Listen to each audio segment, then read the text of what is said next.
Clutch Powers, Johnny Thunder, Captain Soto. Hello again, Ninja. Flintlock. Well, my, it's been some time. Stackor, Misako, and the rest of the Clutch Powers gang. Well, hello again to you, Ninja. This is quite an unusual crew you've assembled here, Ninja. What's the connection? You guys are all archaeologists, and you guys all have a history of being outside of Ninjago Island. Well, yes. I sailed the seas for many years before you found my shipwrecked bounty. Yeah. I failed to see what's relevant about this, though. Like Misako said. Wohira. Do any of you know of that name?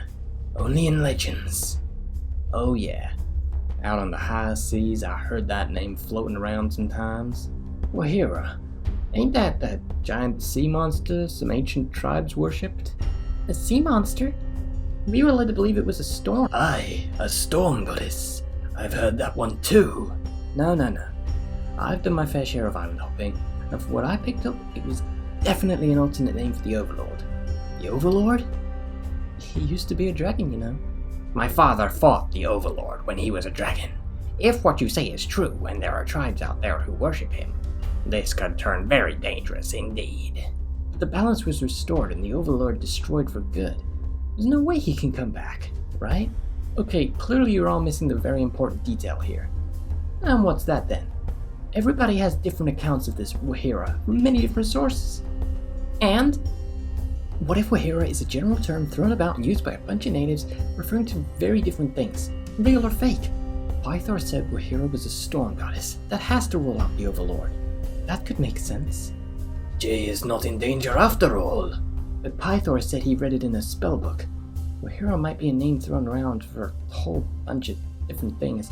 If that book says she's a storm goddess, maybe there is a real Wohira. Unless the book used her as a metaphor or something.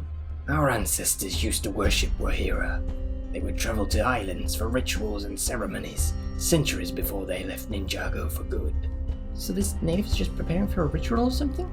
I assume so, yes. But it is eerily similar. For our ancestors also dabbled in magic while doing so. Pretty harmless at the time, they'd conjure flashes of light and such. They didn't really know much more. So he wants me to shoot some lightning for his celebration of Wohira? No, don't think so. He wouldn't need a spellbook for a few epoxy light displays. Clutch is right. Something more sinister is afoot.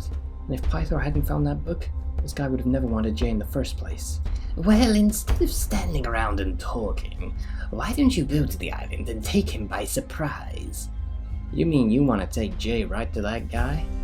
Jay doesn't have to leave the ship. Few of you do, really.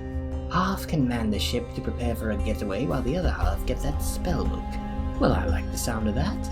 Aye, I agree. I finally get to sail my ship again. Haha. Go back 10 years and tell me I'd be sailing with the first mate of Nautica. No one would have believed it. Okay guys, we have no idea what to expect when we get to this island, so stay together. And we have to get that spellbook. Let's hope he hasn't laced the vegetation with Vengstone. Oh boy, I'm getting flashbacks already. Crux, they've left. They're en route to the island. They're going for our spellbook. Then we must hope they succeed. Never thought I'd be saying that. Are you ready to pounce when they return? The book will be mine.